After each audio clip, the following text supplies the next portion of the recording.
Oke, Bapak Ibu Saudara-saudari, tema saya hari ini adalah The Heart for Mission. Hati untuk misi, saudara. Apa itu misi? Sederhananya misi adalah segala sesuatu yang kita lakukan atau pelayanan yang kita lakukan bagi orang-orang di luar tembok gereja kita. Itu misi. Pasangannya adalah ministry. Ministry atau pelayanan adalah segala sesuatu yang kita lakukan di dalam ruang gereja untuk orang-orang percaya, saudara.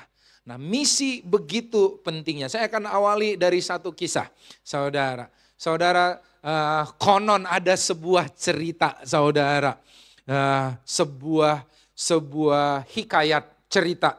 Suatu kali ada seorang raja yang sangat mencintai istrinya. Yang bapak-bapak yang cinta istrinya katakan kayak gue. Oke. Oke. Yang sangat mencintai istrinya, tetapi siapa sangka ternyata istrinya meninggal di usia yang muda.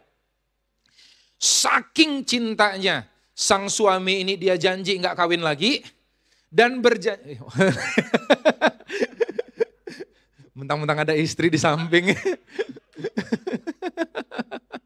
Oke, dia janji untuk gak kawin lagi dan dia mau membangunkan tempat peristirahatan terakhir buat istrinya. Yaitu bukan hanya kuburan kecil tetapi istana yang besar yang disebut mausoleum. Mau artinya istana yang besar atau rumah yang besar, soleum itu artinya solitude atau tempat untuk yang sunyi atau kuburan.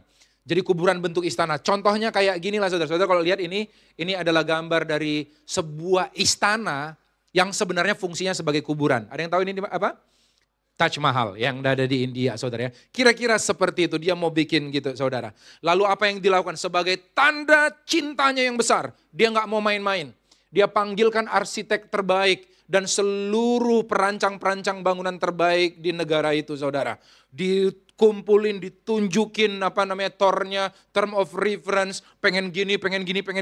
Pokoknya sempurna, biaya nggak jadi masalah karena untuk orang yang dicintai harus yang terbaik. Nggak boleh setengah-setengah, nggak boleh kurang-kurang.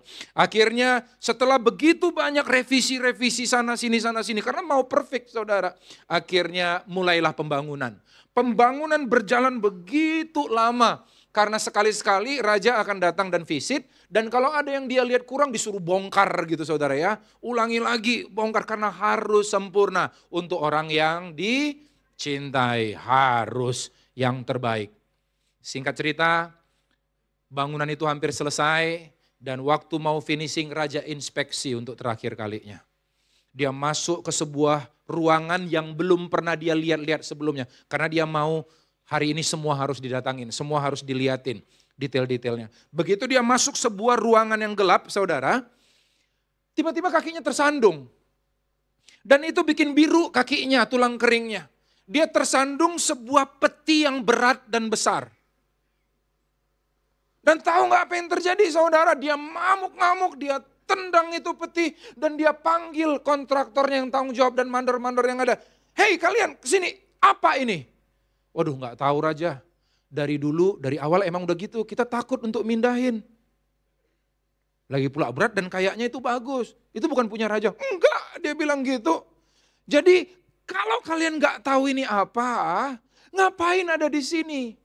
Ngerusak bangunan yang saya bikin ini. Dan juga gara-gara peti ini, kaki saya jadi sakit. Angkat, buang. Dia angkat itu saudara, diangkat itu peti, dibuang saudara ke jurang, mau dibawa oleh sungai yang mengalir deras. Dilanjutkan pembangunan, selesai. Akhirnya singkat cerita, sang raja mengadakan celebration. Peresmian istana kuburan, mausoleum itu saudara. Dia undang raja-raja negeri tetangga sahabatnya untuk merayakan itu saudara. Wah semua happy, setiap orang yang datang muji dia. Engkau pria yang paling romantis. Cinta banget sama istri, enggak hitung-hitungan. Gila ini rumah baru istrimu lebih besar daripada istanaku. Dia bilang hebat banget, semua dipuji. Dan dia selalu berkata gitu dong, untuk menunjukkan cinta tidak boleh hitung-hitungan. Wah, Kalau cinta yang kayak gitu. Singkat cerita saudara, udah selesai semuanya. Di malam terakhir, udah hampir tengah malam, ada raja negeri tetangga sahabatnya datang. Dari tadi aku keliling-keliling, baru sekarang bisa ngucapin selamat. Dia ucapin selamat, lalu dia bilang kamu hebat loh. Untuk istri yang udah meninggal aja kamu bisa bikin istana sehebat ini. Iya dong, gitu dong. Lalu dia bilang gini, saudara. Kan ini tempat istrimu dikubur ya? Iya. Dari tadi aku keliling, nyari-nyari. Di bagian mana di istana ini kamu meletakkan mayat istrimu? Kayaknya saudara udah lebih tahu daripada si raja ini.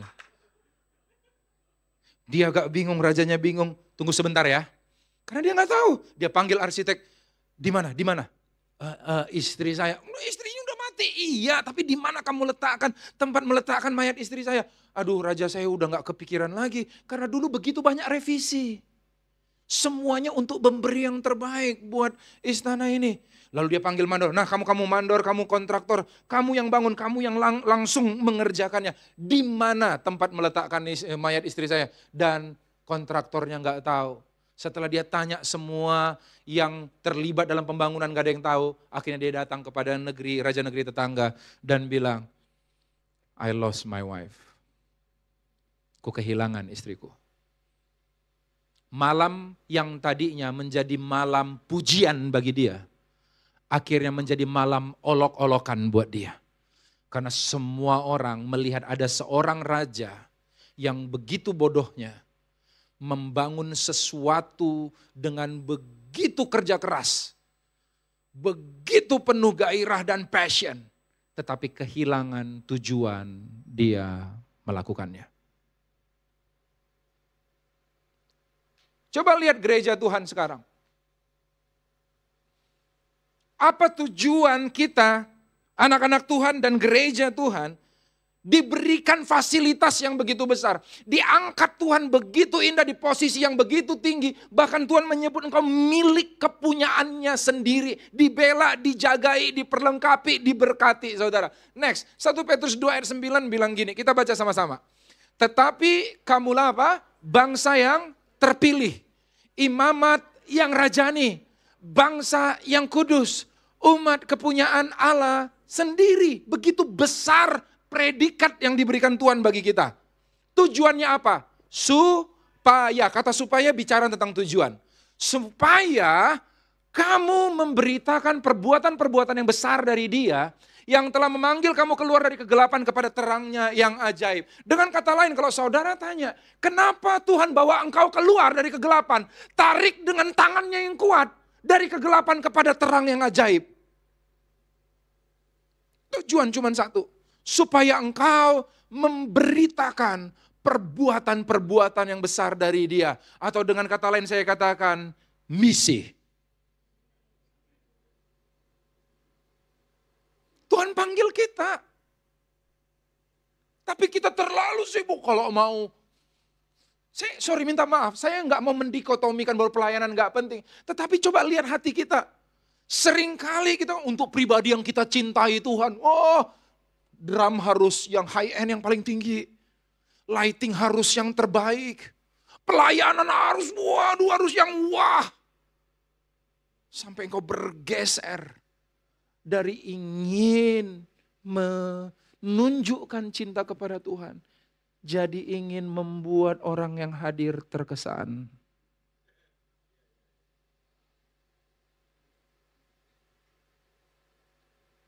Dan bahkan kalaupun engkau membangun karir, coba singkirkan, kita nggak ngomong gereja. Membangun karir, membuat rumah, mencapai pencapaian-pencapaian tertentu. Apakah tujuannya supaya kamu punya kesempatan akses untuk memberitakan perbuatan yang besar? Atau supaya orang lain bilang, hebat kamu ya.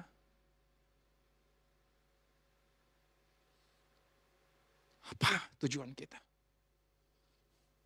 Next. Suatu kali dalam Kisah Para Rasul 16, ayat 6 sampai 11, saudara. Ada kisah yang luar biasa sekali yang terjadi, saudara. Yang menunjukkan hati misi yang luar biasa dan responnya. Follow up dari panggilan Tuhan yang dialami Paulus. Paulus baru bertobat dan dia dimuridkan, dibesarkan di satu gereja yang namanya Antioquia. Antioquia, saudara, adalah gereja pertama. Di tempat itu pertama kali orang-orang disebut Kristen. Lalu apa yang terjadi, saudara? Mereka akhirnya memutuskan untuk mengutus Paulus untuk memberitakan Injil di kota-kota yang lain. Ayat yang ke-6 dikatakan seperti berikut, saudara.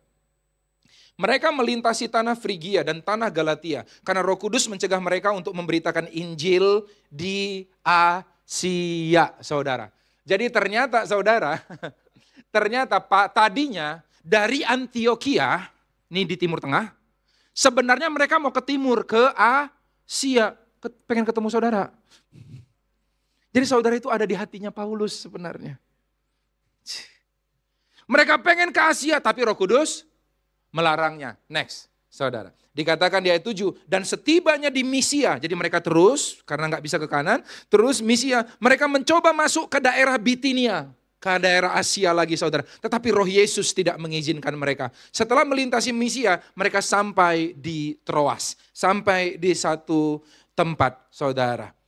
Dan tahu nggak apa yang terjadi? Di tempat itu Paulus dapat penglihatan. Next, ayat 9. Pada malam harinya tampaklah pada Paulus suatu penglihatan. Ada seorang Makedonia berdiri di situ dan berseru kepadanya, katanya, menyeberanglah kemari dan tolonglah kami. Sama-sama kita baca, kemari dan tolonglah kami. Setelah Paulus melihat penglihatan itu, segeralah kami mencari kesempatan untuk berangkat ke Makedonia. Karena dari penglihatan itu kami menarik kesimpulan bahwa Allah telah memanggil kami untuk memberitakan Injil kepada orang-orang di sana.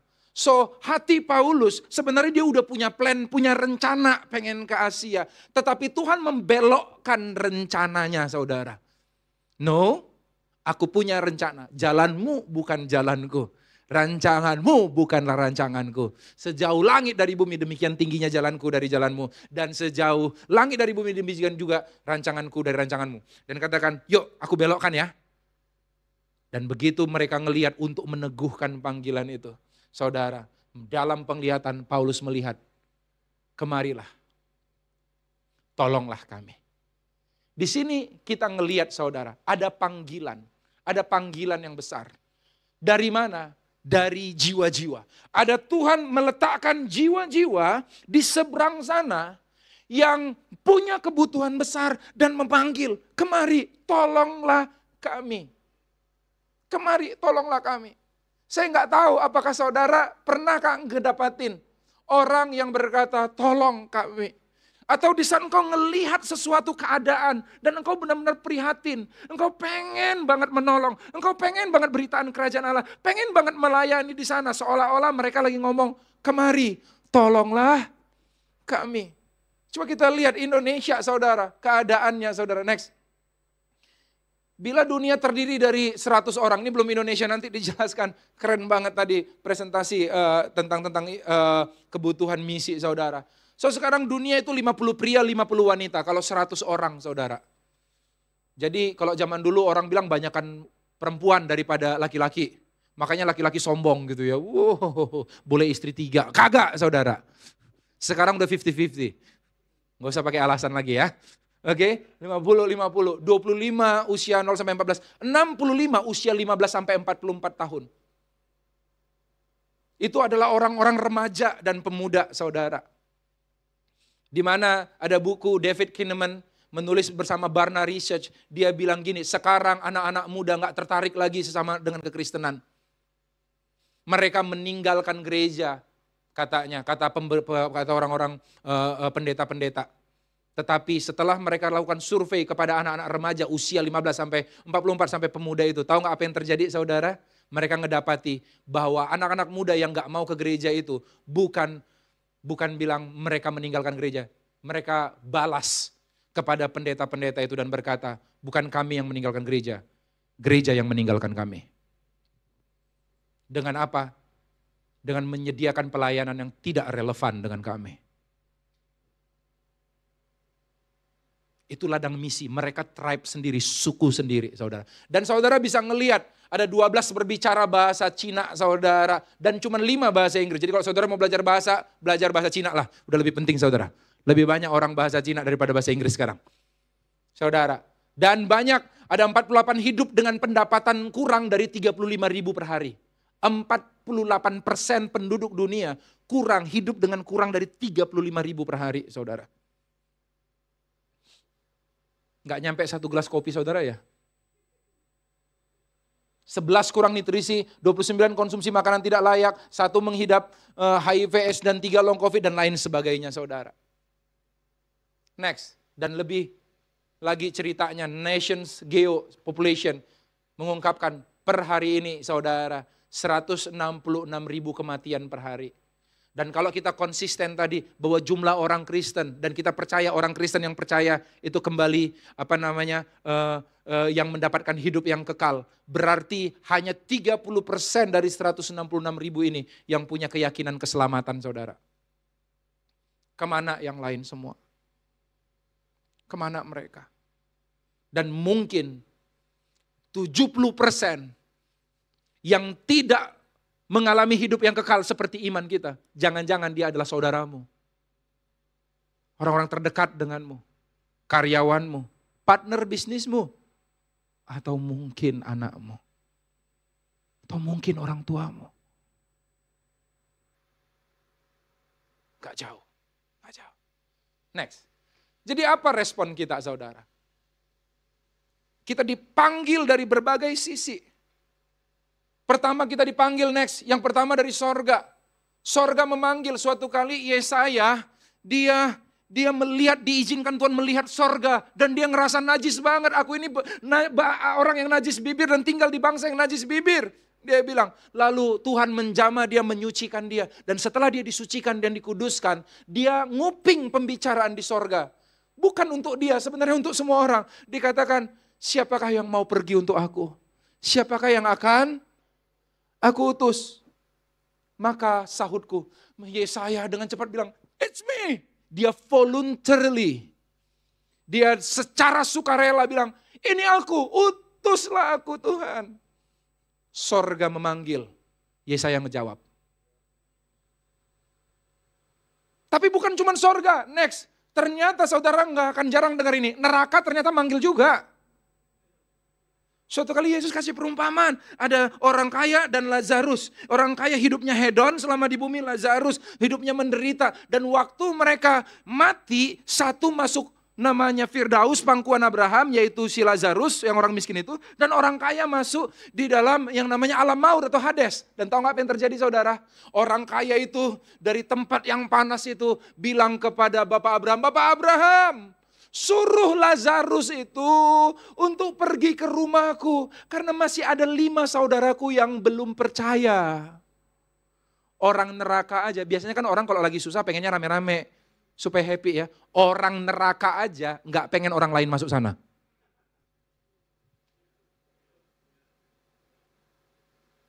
Dari neraka loh bilang. Neraka memanggil. Dan yang ketiga yang tadi dialamin Paulus. Tuayan memanggil. Yesus melihat begitu banyak orang. Dan mereka seperti domba tidak bergembala. Maka katanya kepada muridnya, tuayan memang banyak tetapi pekerja sedikit. Karena itu mintalah kepada Tuhan yang empunya tuayan supaya ia mengirimkan pekerja-pekerja untuk tuayan. Gereja Tuhan, nggak usah minta jiwa-jiwa. Pertama mintalah pekerja. Dan setelah engkau minta pekerja, saudara saya selalu begini. Setiap kali kamu berdoa untuk sesuatu, bersiaplah agar dirimu menjadi jawaban doamu itu. Amin. Ya, aku mau jadi pekerja ladang tuayan. Bayangkan betapa banyak pekerja-pekerja. Jadi yang kita minta pekerja bukan jiwa. Jiwa nggak usah tinggal buka mata keluar sana, tuayan semua itu. Engkau pergi ke kantor, tuayan semua itu. Oh sekarang saya kayak dikejar, saya sampai malu sendiri di saat saya nggak gerak. Saya bikin video podcast dengan beberapa pemuka agama, saudara. Lalu mulai dipenggal-penggal dan tahu nggak apa yang terjadi? Rame banget, saudara. Di Instagram saya dihubungin orang dan bilang, Pak, saya nggak bisa tayangin di sini. Pak, saya mau jadi orang Kristen. Saya nggak mau cepat-cepat. Kalau benar kamu manusia, video call langsung. Janjian ketemuan, saya baptis, saudara. Begitu banyak orang yang sedang cari Tuhan sekarang. Tuhan bekerja lewat mimpi, begitu banyak saudara. Tuhan bekerja jamah hati mereka melihat kemurahan hati orang Kristen. Mereka lagi cari Tuhan. Ladang sudah menguning. Pekerjanya siap atau enggak? Amin saudara. Mendesak. Dan ini jiwa-jiwa itu penting banget. Saya enggak cerita tadi. Tetapi Tuhan pengen kita bergerak. Karena satu jiwa itu berharga. Amin saudara. Saudara tahu berapa harga satu jiwa? Suatu kali saya ditegur Tuhan luar biasa. Tadi pagi saya nggak sempat cerita, semoga saya sempat cerita. Suatu kali saya ngebaca kisah tentang Yesus di Gerasa. Benar nggak saudara? Lalu ada orang, dia disambut. Mereka itu melewati peristiwa hidup dan mati, hampir mati karena badai di Danau Genesaret. Amin saudara? Begitu nyampe di satu tempat, landing, boat itu saudara, disambut orang gila pula. Orang gila dari Gerasa. Dan Alkitab mencatat dia, waktu Yesus tanya, siapa engkau? Dia enggak nyebut nama setannya. Setannya berteriak. Setan itu mengikat satu orang, dan sehingga orang itu gila, enggak pakai pakaian, dia dibelenggu saudara dan mengidar-ngidar di kuburan tiap hari. Tiap hari dia pukul-pukul badannya pakai batu, tersiksa saudara. Dan tahu apa yang terjadi? Waktu tanya, siapa engkau? Setannya enggak jawab pakai nama. Dia jawab pakai nama home-nya. Nama komselnya. Tahu enggak dia jawab apa? Legion. Legion itu adalah satu pasukan Yunani Romawi saudara. Yang isinya 2.000 tentara. Artinya dia diikat oleh 2.000 setan. Orang gila. Yang gak berguna sebenarnya. Bukan orang Israel, karena Gerasa itu pinggiran. Lalu tahu gak apa saudara? Lalu dia minta supaya janganlah usir kami, tetapi pindahkanlah kami kepada babi. Saudara tentu mikir, kok babi bisa ada di Israel? Ini karena di pinggiran, saudara. Jadi memang ada ternak babi, orang bisa makan yang haram-haram di situ, saudara. Dan tahu gak apa yang terjadi? Yesus izinkan, pergi. Pergilah mereka masuk, Alkitab katakan ke 2.000 babi. Begitu setan itu masuk 2.000 babi, babinya kesetanan. Begitu babi kesetanan, saudara, dia masuk jurang dan mati semuanya, saudara. Babi di tempat itu bukan hewan liar, enggak, saudara. 2.000 itu kawanan ternak, memang dijadikan komoditas. Pertanyaan saya, menurut saudara, Yesus pernah bikin rugi orang enggak? Nah, kalau Yesus bikin rugi orang, dia akan disalibkan karena merugikan orang. Bukan karena ngaku sebagai Tuhan. Amin saudara. Dia hidupnya benar. Hukum Taurat dipenuhi dengan sempurna. Dia tidak pernah merugikan orang lain. Saudara boleh, ahli teologi boleh cek sini. Kemungkinan besar Yesus mengganti kerugian yang dialami orang tersebut. Karena saya percaya Yesus gak pernah merugikan orang lain. Saudara tahu, yuk kita hitung-hitungan dan inilah proses saat teduh saya. Kadang-kadang dia bawa saya jadi ahli matematika. 2.000 babi. Satu babi hidup itu beratnya sebelum setahun dia udah bisa 100 kilo. Satu babi hidup di Indonesia, babi hidup. Kalau udah jadi samcan dipisah-pisah beda lagi harganya. Tapi satu babi hidup per kilonya ditimbang 50.000 per kilo. 100 kilo berarti 50.000 dikali 100 jadi berapa saudara? 5 juta satu babi. Dikali 2.000 babi, 5 juta kali 2.000 babi itu artinya 10 miliar. Lalu Tuhan nanya sama saya, Tommy, karena saya spesialis panitia-panitia acara-acara besar di gereja kami zaman dulu. Maukah kamu raising fund 10 miliar? Membuat sebuah acara di Gelora Bung Karno. Gelora Bung Karno satu malam kalau nggak salah 1 miliar lah kira-kira saudara ya. 10 malam itu KKR. Racing fund, dapatin dana gila entah cuci mobil kayak jual risol atau apapun itu. Pokoknya 10 miliar dapat, lalu KKR, lalu bikin pelayanan. Tetapi aku jamin cuman satu orang gila yang bertobat. Itu pun mungkin tukang-tukang mungutin sampah botol aqua. Yang kebetulan aja lewat di situ. Kalau kamu tahu bahwa akhir dari semua proyekmu ini cuman satu orang bertobat, lanjut enggak proyeknya? Lanjut nggak? Nggak cuan nih. Kayaknya enggak. Enggak lah Pak. Minus 10 miliar, 10.000 jemaat lah. Di situ saya tangkap, saya nangis saudara. Betapa hitung-hitungannya saya sama Tuhan. Mungkin kau lagi ngalamin orang yang berat banget, yang susah banget. Kayaknya ngedatangin kamu kalau lagi BU aja. Butuh uang. Ini orangnya ini kayaknya toksik banget. Kayaknya nuntut terus, segala macam. Udah sampai 10 miliar belum?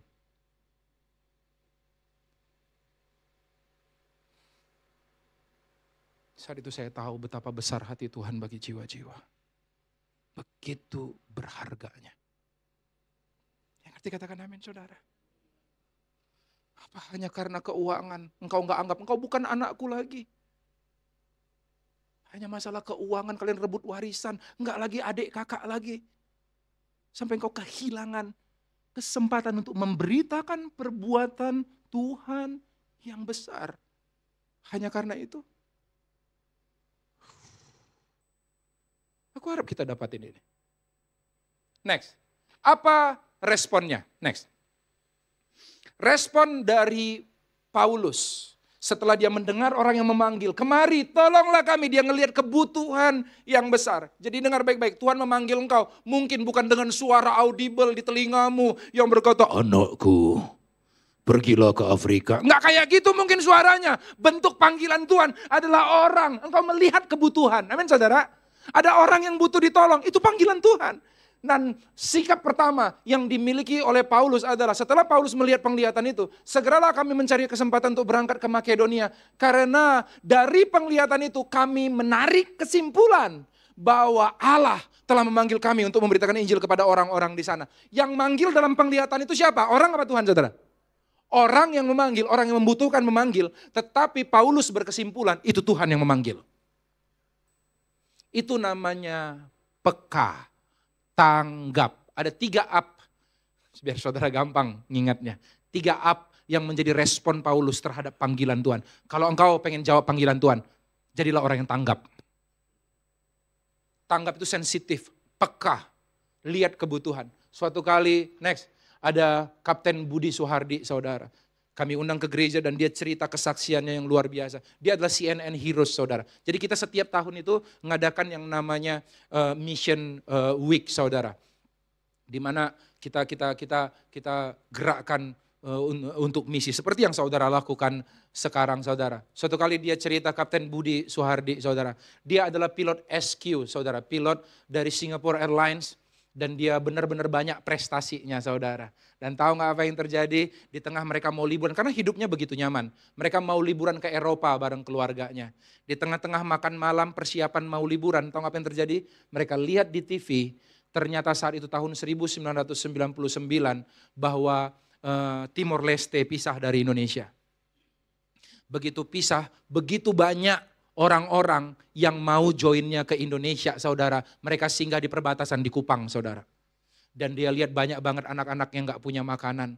Gak punya tempat tinggal. Tidak ada yang bersedia melayani saudara. Hatinya penuh belas kasihan ngelihat itu. Dan tidak ada suara yang bilang pergi ke sana. Enggak. Mereka ngerasa bahwa Tuhan memanggil. Pergilah mereka batalkan liburan mereka ke Eropa. Kumpulkan duit yang ada, bawa makanan untuk kasih makanan di sana. Begitu langsung bertemu dengan mereka itu, hatinya makin jatuh, hati lagi penuh belas kasihan. Mereka bilang gak boleh cuman makanan, mereka bikin yang namanya panti asuhan. Sampai jadilah panti asuhan yang terkenal banget, panti asuhan Roslin namanya, yang menganut sekitar ratusan anak-anak. Dibesarkan, diajarin bercocok tanam. Oh Tuhan berkati limpah-limpah. Dia tetap jadi pilot. Saudara percaya Tuhan mencukupi. Suatu kali gimana caranya, banyak banget kebutuhan anak-anak ini. Dan dia sebagai pilot tiba-tiba dapat ide dari Tuhan. Dan untuk ngapain? Untuk menemukan jalur baru dari penerbangan. Dan itu buat dia dapat bonus yang banyak saudara. Karena dapat bonus yang banyak, semua dialirkan lagi juga untuk membantu anak-anak itu. Sampai akhirnya mereka berkembang, mata dunia melihat. Dan dia akhirnya dipanggil ke Amerika untuk menjadi CNN Heroes saudara. Saudara saya tahu. Kadang-kadang bentuk panggilannya adalah kebutuhan. Amin saudara. Amin. Tanggap, sama-sama dengan saya tanggap. Peka, sensitif. Kalau belum yakin ini suara Tuhan, jalanin aja dulu. Ntar dibelokin Tuhan di pinggir jalan. Kenapa? Karena lebih mudah menggerakkan mobil yang bergerak daripada mobil parkir. Saudara pernah mobil kalau berhenti, susah nggak? Tapi begitu lagi jalan, engkau gerakin dikit, beloknya jauh. Benar nggak saudara? Smooth, tanggap, peka. Begitu banyak kebutuhan. Next, yang kedua saudara adalah up yang kedua. Yang pertama apa tadi? Next ya. Tanggap. Yang kedua apa? Belum tahu. Karena belum saya ngomong. Yang kedua adalah sigap. Sama-sama kan saya sigap saudara. Sigap artinya segera. Ayat 10, setelah Paulus melihat penglihatan itu, garis bawahi kata apa?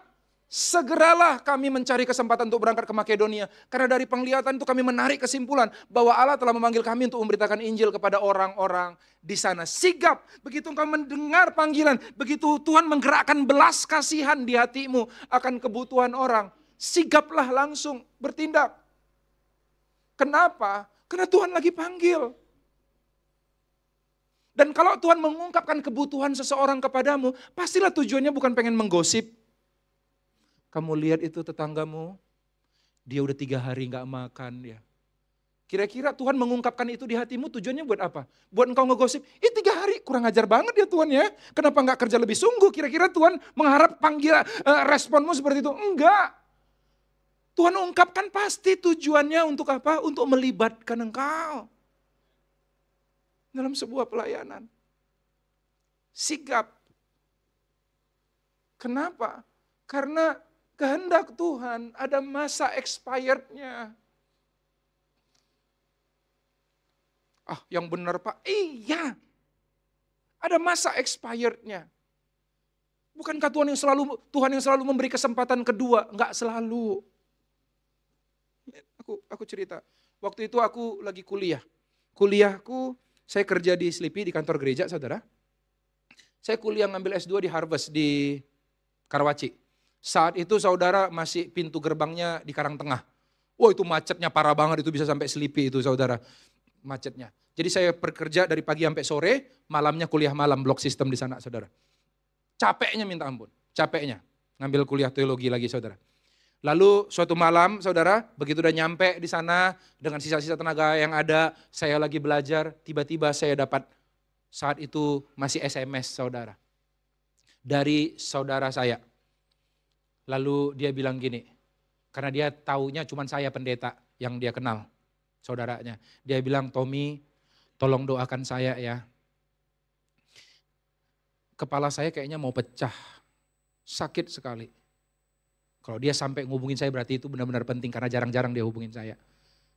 Saat itu Roh Kudus dengan jelas bilang gini, saudara, dalam hati saya. Bahwa Tommy segera kamu pergi ke sana, doakan dia. Tetapi masalahnya saya di Karawaci, Banten, rumahnya di Tambun, Bekasi. Dan itu adalah malam-malam, itu pakai jam orang pulang kantor, itu artinya pada zaman itu saudara, itu ngelewatin 3 kota, 3 provinsi. Banten, DKI, Jawa Barat, benar gak saudara ya? Itu jauh banget, bisa sampai dini hari saya di sana. Karena melihat itu dan saya capek banget, lagi pula saya melakukan sesuatu yang rohani kok, lagi kuliah teologi. Saya bilang sama Tuhan gini dalam hati saya, oke Tuhan nanti hari Senin, hari libur saya kunjungin. Saya cuman balas dia sama jawaban standar lah. Oke, kita percaya tidak ada yang mustahil bagi Tuhan. Tuhan sembuhkan ya, thank you dia bilang. Besoknya kuliah, karena seminggu kan kuliah, blok sistemnya saudara ya. Besoknya saya kuliah lagi malam, saya dapat WhatsApp lagi, SMS lagi. Dan dia bilang gini, Tommy saya udah di rumah sakit nih, gak tahan banget. Tolong doain aku ya, sungguh-sungguh ya. Saat itu Roh Kudus ngomong lagi, Tommy kunjungin dia. Sekarang beritakan Injil, doain dia. Tapi saya bilang, Tuhan kan udah janji kemarin, lupa ya? Senin loh. Lalu aku cuma bilang, oke, kita percaya mujizat masih ada. Besok-besoknya malam, besoknya waktu saya lagi kuliah lagi, saya dapat SMS. Kali ini bukan dari dia, tapi dari kakaknya. Dan dia bilang, Tommy, dia udah meninggal. Saat itu, kondisi yang sama, saya pengen banget dari Karawaci, pengen ke Tambun saudara. Naik sepeda ontel pun saya datangin saudara. Karena dengan penuh penyesalan saya bilang, jangan-jangan saya adalah orang yang terakhir yang dipakai Tuhan untuk memberitakan Injil sebelum dia mati. Atau jangan-jangan saya adalah orang yang dipakai Tuhan untuk mendoakan firman Tuhan, katakan dia udah bener nih, dia udah bener, akunya yang gak bener. Barang siapa sakit hendaklah dia datang ke penatua untuk dia menumpangkan tangan dan mengoleskan minyak biar dia sembuh. Saudara pernah baca itu? Kitab Yakobus, ini orangnya udah bener, guenya yang kagak bener. Akhirnya toh besoknya pagi-pagi saudara saya harus ke sana melewati semua kemacetan. Hanya cuman untuk berdiri di mayatnya yang terbujur kaku, mengantarnya sampai kuburan. Dengan berkata, Tuhan mulai saat ini. Setiap kali Tuhan ngomong sama saya nggak akan pernah bilang tunggu. Saya nggak akan pernah bilang nanti. Sigap saudara. Sama-sama dengan saya sigap saudara. Sejak saat itu nggak pernah lagi. Beberapa waktu yang lalu ada orang tiba, Tom ini ada orang kayaknya malpraktek dokternya waktu melahirkan pendarahannya dan dia udah kayaknya mau mati. Boleh nggak kamu doain? Saudara saya lagi sibuk banget, tapi saya tahu pengalaman itu. Saya katakan, oke, saya datang sekarang, tinggalkan semuanya. Ini masalah hidup dan mati saudara. Saya pergi ke RSUD Tangerang saudara, doain dia udah mulai titip-titip saudara, udah mulai ngigau, titip anakku ya, titip ini, udah mau mati saudara. Saya katakan, waktu saya pimpin doa, saya minta Tuhan roh kehidupan turun atas dia. Dan begitu selesai saudara, saya pulang, gak berapa lama kemudian orang yang memanggil saya untuk datang dan bilang, gimana dia? Jadi mati gak? Puji Tuhan Tom, habis didoain dia hidup. Mujizat mengikuti orang-orang yang sigap. Amin saudara. Ya. So punya hati misi itu. Jauh, gak usah ngomong ke Afrika dulu deh. Kejauhan. Ada kebutuhan besar di sekeliling kita. Amin saudara. Dan next saudara. Sigap. Jangan banyak alasan. 10 alasan yang paling banyak digunakan orang untuk menunda panggilan. Dengan cepat aja. Bilang aku lupa. Nggak ada yang suruh. Nggak ada inisiatifnya. Saya kira nggak sepenting itu. Saya menunggu sampai instruksinya jelas. Saya nggak tahu bahwa harus segera. Saya biasanya mengerjakan caranya berbeda. Dengar orang Kristen gitu, aku kalau penginjilan gitu nggak beritakan firman Pak, itu nanti bisa jadi berantem. Saya cukup jadi terang aja, jadi teladan di kantor. Berharap orang tiba-tiba lihat dan akhirnya terima Yesus. Do you think? Coba udah berapa lama kau jadi teladan di kantor? Udah berapa orang terima Yesus karena keteladananmu? Firman Tuhan katakan dengan jelas, bagaimana mereka bisa mendengar kalau nggak ada yang memberitakan? Hidup sebagai terang tidak bisa menggantikan kewajiban memberitakan firman Tuhan. Yang ngerti katakan amin saudara. Next, dikatakan penundaan adalah ketaatan yang separuh. Taat tapi entar. Dan di mata Tuhan, ketaatan separuh adalah pemberontakan penuh. Kenapa?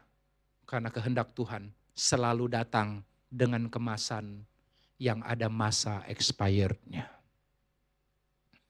Tidak selamanya. Jangan sampai engkau menyesal.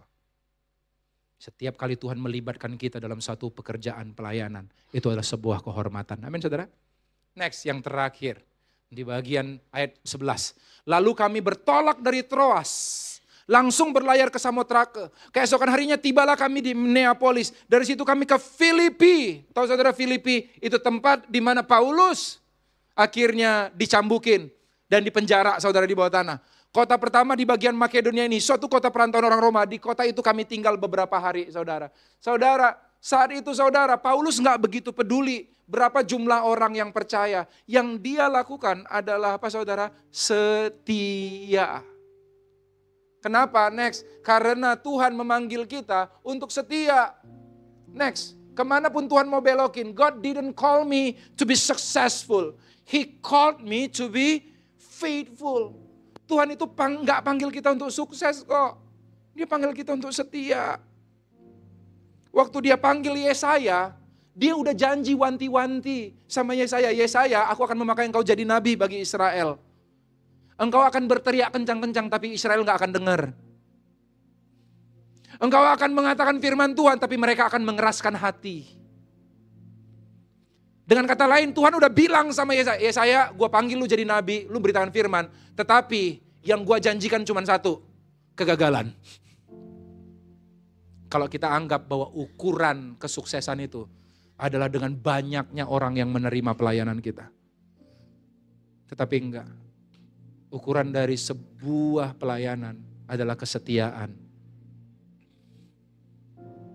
Enggak peduli, pelayanan misi adalah pelayanan yang enggak flashy, saudara. Orang lain mungkin enggak ngargain. Yang terkenal yang pembicara KKR-nya. Enggak ada yang tahu.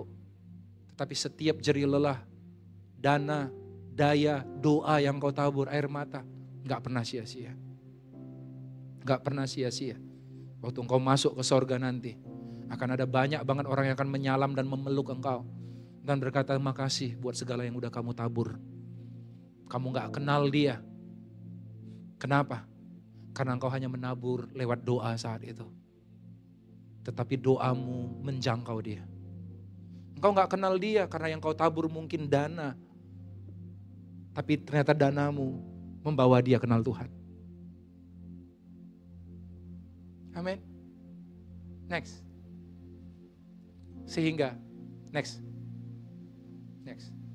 Kita suatu saat nanti saya berdoa, setiap kota di Indonesia, nanti saudara akan mendoakannya. Mereka itu punya akses kepada Bible, kepada Alkitab firman Tuhan. Mereka setiap kota akan punya akses kepada orang-orang percaya di situ, saudara. Saat ini masih banyak namanya UUPG, saudara. Unengaged, Unreached People Group. Orang yang benar sama sekali gak ada orang percaya di tempat itu. Kita berdoa, saudara, ada orang percaya yang jadi terang Tuhan. Kita berdoa ada bodies of Christ, ada gereja-gereja Tuhan yang ada di kota itu. Sehingga orang tahu mau kemana cari Tuhan. Karena sekarang Tuhan udah jamah orang pribadi kemana-mana. Tinggal orang Tuhan tinggal mempersiapkan diri. Kemarin saya bicara dengan orang dengan teknologi AI zaman sekarang, saudara. Tahu nggak, saudara? Mereka udah bisa pakai robot untuk nginjilin orang. Jadi kalau ada orang yang lagi cari Tuhan, mereka WhatsApp, yang jawabnya itu adalah AI, robot. Dan bisa nuntun sampai terima Tuhan Yesus. Dalam hati saya mikir, apakah benar rencana Tuhan robot yang menginjili? Mungkin ini sama kayak Tuhan yang lagi ngomong. Kalau nggak ada hambaku yang mau, hambaku nggak bisa dengar aku pakai keledai ngomong. Kalau kamu nggak mau, robot yang kupakai. Tetapi firmanku harus tergenapi. Bahwa setiap lutut harus bertelut. Semua lidah harus mengaku. Nanti di kitab Wahyu di akhir zaman, setiap orang perwakilan dari suku, kaum, dan bahasa harus berdiri di tahta anak domba. Kalau engkau nggak mau, I'll do my way, kata Tuhan. So it is a calling. Ini sebuah panggilan. Next. Dapatkah seorang marinir duduk diam ketika mendengar seorang berteriak akan tenggelam? Dapatkah seorang dokter duduk tenang dan membiarkan pasiennya mati begitu saja? Dapatkah seorang pemadam kebakaran duduk berpangku tangan, membiarkan orang-orang terbakar tanpa memberikan pertolongan? Dapatkah kamu, hai Sion, duduk tenang di Sion ketika dunia di sekitarmu binasa?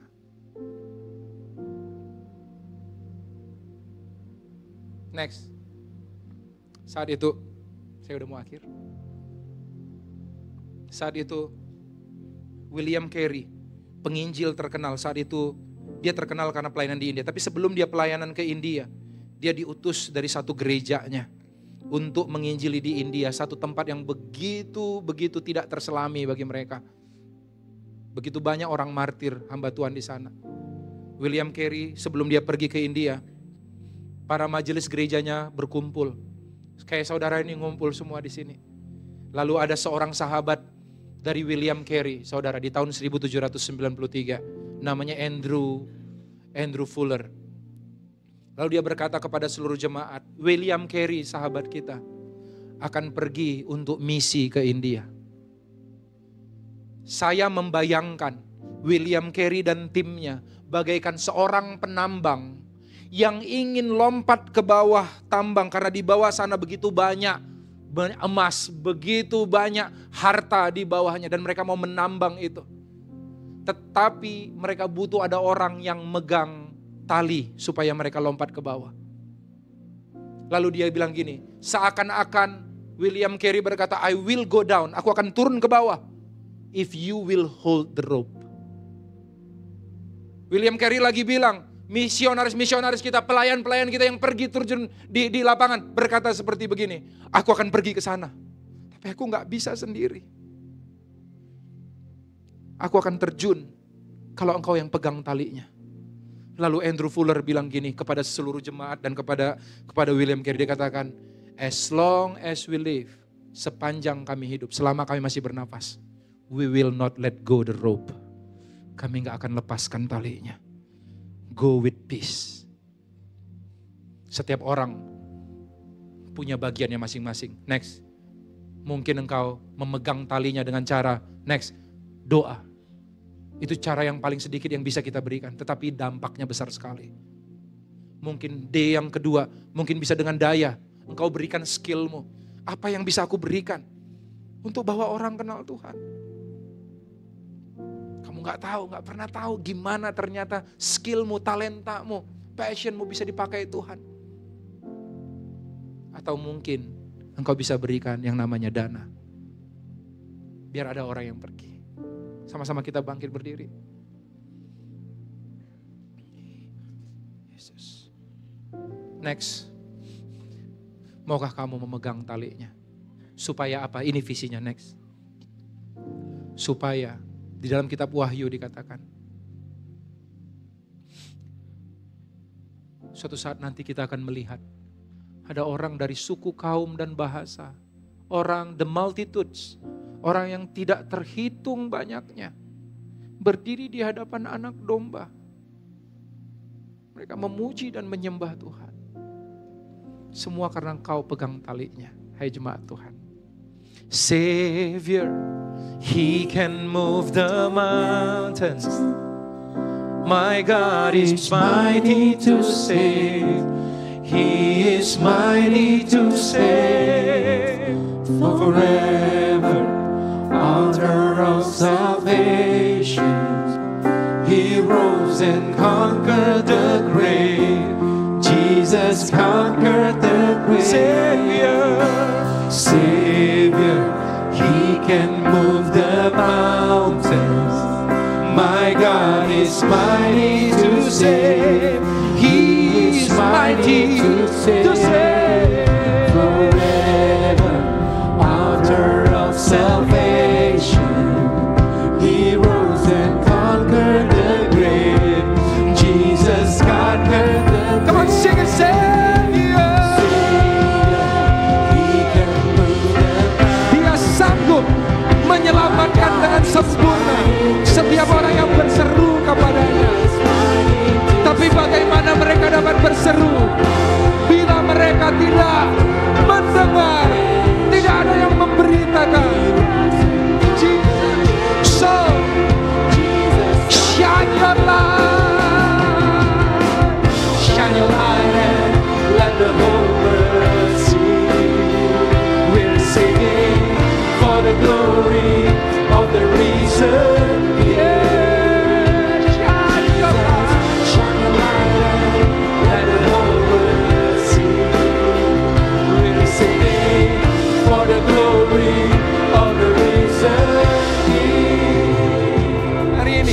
Kalau engkau dengar panggilan Tuhan, tapi engkau gak tahu mau mulai dari mana dan bagaimana caranya. Tetapi waktu engkau dengar firman Tuhan, engkau katakan, I'm in. Ini aku Tuhan, pakailah aku. If you can use anything Lord, use me Lord, use me. Aku gak tahu mulai dari mana, aku gak tahu caranya apa. Dan aku gak punya cukup sumber daya untuk melakukannya. Tapi aku mau, aku punya hati, aku mau beri. Kalau engkau orangnya, let's start with give the Lord your heart. Kalau engkau orangnya, letakkan tangan kananmu di dadamu. Tuhan, kami meletakkan tangan kanan kami di dada kami Tuhan. Kami mendengar panggilan dari sorga. Kami dengar panggilan dari alam maut Tuhan. Kami dengar panggilan dari ladang tuayan. Kami katakan kami mau. Pakai kami dengan caramu. Pakai kami dengan waktu-Mu. Pakai kami dengan jalan-jalan-Mu Tuhan. Hari ini aku berdoa, setiap kami yang meletakkan tangan kanan kami di dada kami, mulai hari ini, konfirmasi demi konfirmasi terjadi dalam hidup-Mu. Di dalam nama Yesus Kristus, compassion upon compassion, belas kasihan demi belas kasihan, diimpartasikan Tuhan dalam hidup-Mu. Kemanapun matamu memandang, engkau bisa melihat orang yang membutuhkan. Dan kemanapun kau pergi, mulutmu tidak akan tahan untuk memberitakan pekerjaan, perbuatan, kebaikan Tuhan yang telah memanggil kau keluar dari kegelapan pada terang yang ajaib. Aku berdoa dalam nama Yesus Kristus, berikan kekuatan, cukupkan apa yang mereka butuhkan. Dan di dalam nama Yesus Kristus, terjadilah kebangunan rohani. Semua kami adalah misionarisnya Allah. Di dalam nama Yesus Kristus, semua yang percaya katakan amin.